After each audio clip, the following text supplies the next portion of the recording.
I'm happy to introduce a very special conversation on a topic that needs far more attention than we choose to pay it. In 2020, substance abuse disorders and mental health will surpass all physical diseases as a major cause of disability worldwide. Did you hear that? Today, 183 million Americans struggle with risky or illicit drug abuse. In just a few minutes, you will meet two very special women whose story and journey are quite inspiring. Two women who both struggled with addictions, who will share their first-person point of view of what they saw, the many deaths of family and friends due to overdoses, and share their own personal battle to achieve recovery.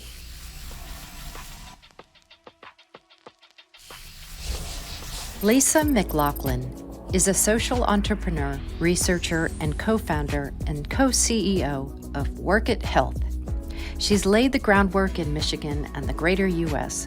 for effective strategies for on-demand substance use disorder treatment and prevention resources for health plans, employers, and individuals. In 2019, she was named a Schwab Foundation Social Entrepreneur of the Year and winner of the Lifebulb and United Healthcare Innovation Challenge. As co-CEO and co-founder at Work It Health, Robin McIntosh transforms addiction treatment through patient-led advocacy, science, and design. Prior to Work It Health, Robin served as CEO and co-founder of Siren, an internationally recognized design and development consultancy. In 2019, Robin was named a Schwab Foundation Social Entrepreneur of the Year. Please welcome Lisa McLaughlin and Robin McIntosh. Today, we're going to talk a little bit about how we met, what we're building, and our vision for a new recovery movement. So Work It Health is a company that we co-founded in late 2014, early 2015, at a time when recovery services were really operating from a 1920s model. So Robin and I met in the rooms of AA in Oakland, California, many years ago. And at the time we were working in digital health in the San Francisco Bay Area, and there was an enormous amount of innovation happening in every physical and medical condition under the sun. But AA meetings were still happening in basements with bad coffee, sort of hiding in the dark. And we were both individuals who had gotten sober ourselves earlier in our lives and then seen so many people lost to the system of recovery that we've been using in this country for many years. And so fast forward several years later past that meeting, and we always had the idea in the back of our mind that we might start something together to address this crappy coffee basement situation. And then a couple events happened, death for me of a friend in the Metro Detroit area who I got sober with, but just the acceleration of mental health care on the horizon that led to us founding the company. So yeah, that's the background. Robin, is there anything you want to add?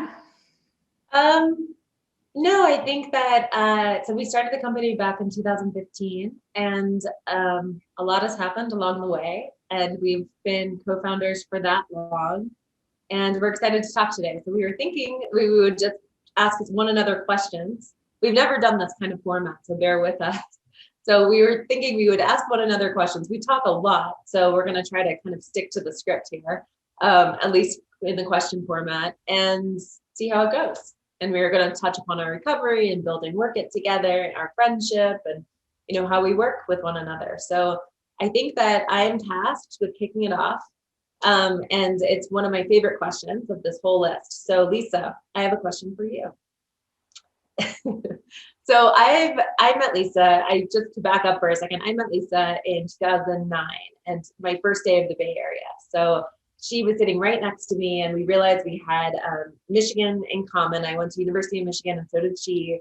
And we just, fell in friendship love. Like we just really bonded and we spent all of our time together, all of our time talking about our big ideas. And, we were much younger than we are today. It was a long time ago. But I've always really admired your recovery and I've always admired how you march to the beat of your own drum and you carve your own way. So I would love to know, today you've been sober for well over a decade. What was recovery at the beginning and what does recovery look like to you now? And recovery from what, I guess we should say. Yeah. What is recovery, I guess? What Is is the recovery? question. That's such a sweet thing to remember. So I think for me, recovery has changed so much in its definition that it's hard to even talk about the beginning sometimes nowadays. In the beginning, what I needed and what I got was a much more rigid type of community that I was a part of. That really, I liked that tough love model of support of you've got to be a certain place at a certain time. But I was super young, right? I was 22. I had still a lot of support from my parents and from social supports in my community, was still figuring out who I wanted to be in the world. So I had that flexibility to do that. And at that time, I also had consequences, which are the big thing that I think drove me to get sober. I think if I hadn't gotten in trouble, if I hadn't had experiences of blackout drinking that led to hospitalizations, things like that, I would never have gotten sober using the model that I used, which was mostly 12-step. And at the time, I really thought of recovery as both a spiritual condition that you needed to go through and a spiritual program, and also having medical components of most of that was based on, for me, compliance, a need to be sober, a need to be tracking that I wasn't using. Very much got sober in an environment of there are clean folks and dirty folks. And if you're not walking the path, then you're on the dirty side and need to get back to the clean side. And today I think more of recovery as a continuum of medical issues that people have that stem from brain imbalances, things that have to do with trauma in their lives that led to really poor coping strategies. And today, most of my recovery is focused on very different aspects other than the behavioral and the community pieces, which saved me in the beginning. Today, I focus still on friendship, and Robin, you ground me so much in recovery. But I also now focus on nutrition, understanding my brain chemistry, working with a psychiatrist, getting all the pieces around us as people in recovery that have been around people with diabetes and COPD and these other chronic health conditions for years, all these different forms of support that are holistic. So I'm going to turn it on you, Rob, and ask, what does there's no wrong way to recover look like to you? Because we talk a lot about this new form of recovery and how it's different from the way that we got sober. And how do you think about that? What are your guideposts? Goodness, that's a great question, Lisa. No, I think, just going off of what you said, it's funny because I've seen you at so many different stages of your recovery, and truly, I think everything you said was totally accurate. I've seen it go from needing a rigid kind of orderly structure to being so much more fluid and so much more inclusive of other pathways. And I think that with our journey with Work It and just being friends over the past 10 years and with all of our recovery friends, right? Like we've seen hopefully we've seen a expansion of what it means to recover. So I think at the beginning, when I first got sober, and I'm recovering from alcoholism and an eating disorder, so bulimia and anorexia. So when I first got sober and abstinent that was the terminology I used. And right there in that terminology, right? Like you're either abstinent or you're not. You're sober or you've either endorsed abstinence as a way to recover, which means zero drinking, zero anything, or harm reduction, which is I'm going to try to titrate back over time. And I think I really looked at it as two separate pathways. And now I look at it as many different pathways. I have a friend that's working on how to get wellness and how to get well and how to kind of cut back on her drinking and cut back on the things that aren't working necessarily in her life anymore. And for her, it looks like going to therapy multiple times a week. And for her, it looks like psychiatry. For me, it looks like inpatient, 45 days of inpatient and then 6 months of outpatient. It was much more intensive, but there's no wrong way, right? I think that everybody needs to troubleshoot to find their perfect recipe, and what works for me might not work for you, and we need to respect that.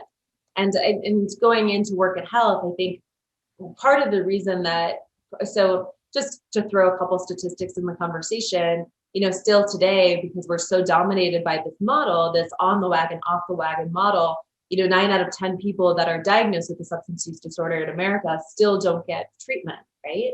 And why don't they get treatment? And we think at Work at Health, it's because of a lack of different options. So, and I can see that with this friend that's trying to get into recovery. So much of the world is saying, you have to stop drinking and it's inpatient and that's what you do. When really, every other affliction, every other brain disease has a myriad number of options available to you. You can choose from hopefully a motley crew of things, right? You can try therapy, you can try inpatient, you can try outpatient, you can try meditation, you can try nutrition, you can try yoga, and you can kind of pull everything together that you need to find your own special combination. And we don't have that luxury in addiction so often.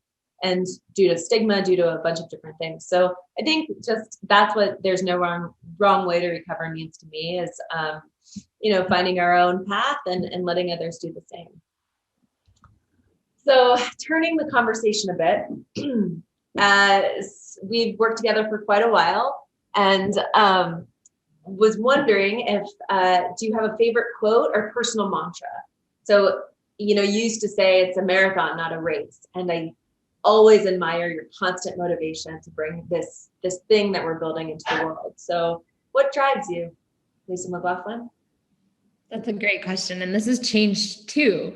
When we first started the company, I would recall us, Robin, as angry. We were for the lost, we were here to vindicate and just redeem the people that we've lost along the way. Like my friend Aja, who had 7 years and then passed away due to a point of care incident that re-exposed her to opioids. And there was a sense of we got to fight for the right to recover kind of thing. And over time, I think I've come to understand that what I was so angry about and what fueled a lot of those motives was the idea that recovery solutions were being designed without people who had been in recovery, who had been successful, really driving the solution. So there were either solutions coming from the medical side that were really only focused on medications. There were solutions coming on the community support side that were mostly focused on smaller interventions that were available in a limited capacity because they were grant funded or not sustainable in one way or another. And nothing for us without us is really probably my guiding motto today. I think it's something that comes from inclusive design communities. So disability rights activists have been saying this forever. Stop telling us what we need to get into a building. We'll tell you what we bang into and what is in the way.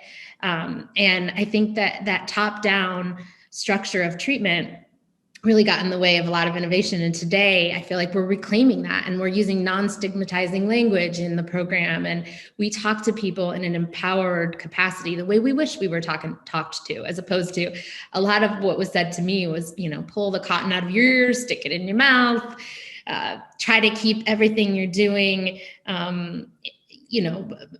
but for the grace of God, either you go to jails, institutions, or death.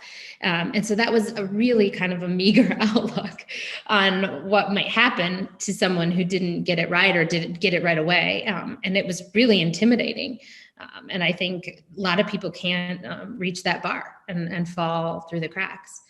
So this gets to our origin days. So let's talk a little bit about being co-founders and what do you find rewarding about being a founder so far, doing this work, creating a new model, this sort of white space area that we operate in every day? So I think the rewarding experience is really seeing members thrive. And we set out to create this company, not just to halt addiction and not just to say, hey, if you want to recover, whatever that means to you, if you want to stop drinking, if you want to stop using, if you want to stop this or that or the other, we're a place for you. And you can do that here. I think we set out with this very lofty mission that we didn't want to just stop there. We didn't, it's the difference between survival and thriving. We didn't set out to create a survival company. We set out to create a thriving company. And that has been so incredible to see realized, at the beginning of creating something, you're the only one that believes it. And you're begging people to support it, be it through financial means or just to join you, to do the work with you, or just to be nice to you, just for like moral support and encouragement. But then, time goes on and you work really hard and you put your head down and your blinders on, so to speak, and just do the work. And then suddenly you have all of these testimonials rolling in through Slack and people calling you saying, hey, my daughter and my son got through your program and their lives are changed and they got their family back and they were able to navigate this issue or that issue and they're doing great. And we've actually hired graduates from our program. And I think that's just so incredible to see how Work It members tell their clinicians that medications we prescribe help them feel normal again for the first time. Our counselors help people repair their relationships with families and friends. Through the Work It community, these members progress through their journey and can offer support and advice to people at the very beginning. It's an incredible thing. And I feel so privileged to be just a part of it now. At the beginning, I felt like we were driving it. And now I feel like we're just watching it. Like we're a part and we're of service to that initiative. So that's the most rewarding thing, seeing your world built and actualized. Yeah, I think two women starting a company in this world is a very unique journey. And some of the things we've experienced, I never would have imagined. Some of the conversations or the ways that people have responded to these two empowered women standing in the world together have really surprised me, have fascinated me, have driven me to be much more conscious of how unusual it is for two women to stand together in the world and how much of a novelty it is in a lot of ways, which I'm hoping will change over the course of, the coming years. I think there's always a saying, this old boys club. And I think one of the things we've learned along the way is that there isn't an old girls club today so much. And we could maybe use one. I think we need more women empowering one another and lifting each other up and collaborating on things. Women are more educated than they've ever been before, and have a unique perspective on recovery, have a unique perspective on their medical needs as well. We know that most care has been designed for men today because women have been missing from clinical trials and things like that for a myriad of reasons. But I'd say that the most exciting thing is to be at the forefront of women in leadership and be in a position to create a company that can inspire our daughters and sons to stand together in new ways in the world and to break down gender barriers. And I think that empowers not only new ways to recover, but also new ways to lead in a really socially challenging time. I think that maybe we can end, Lisa, by just an example of how we work. So Lisa and I talk a lot to one another, and we work in a consensus building way. And we won't get too much into our management strategy, but I guess what's one way I want to ask you as your co-founder, one way I can support you actualize your dreams over the next 6 months, 9 months, 5 years, lifetime? Yeah, so this is one of the key beauties of our partnership. I would say that for me, in times of stress, like anxiety can cloud my judgment about the clarity of my vision, the structure of my work. And one thing that you've brought to me in those times is just validation and guidance on how to lucidly bring together the most important things about what I share in conversations with you and bring them to our team. And that has been so amazing. I think another aspect of being a woman leader is there's always this belief of needing to build consensus and community and peace building. So standing in your own convictions in this world can be difficult, but with a partner to validate and guide you, it makes all the difference in the world. And how about for you? You have this great saying that you say that don't hide your light under a bushel. I don't know where you got that. I've never heard it from anyone else, but you say it a lot. And I think you are so strong and you stand with such conviction. And I think for me, sometimes I get a little shy about my voice and claiming my space. And you push me to stand tall and say what I want, say how I feel, and stay sturdy in that, despite so much change around us and so much strife around us and competition and all of the things, all of the pressures of everyday life. So I really find that super grounding. Every morning when we talk, we have our 9 a.m. talk every single morning, but I find it super grounding that we stand strong in our conviction, and you push me to be there. So yeah, this was wonderful. Thank you so much to Generation W for having us. And this was delightful.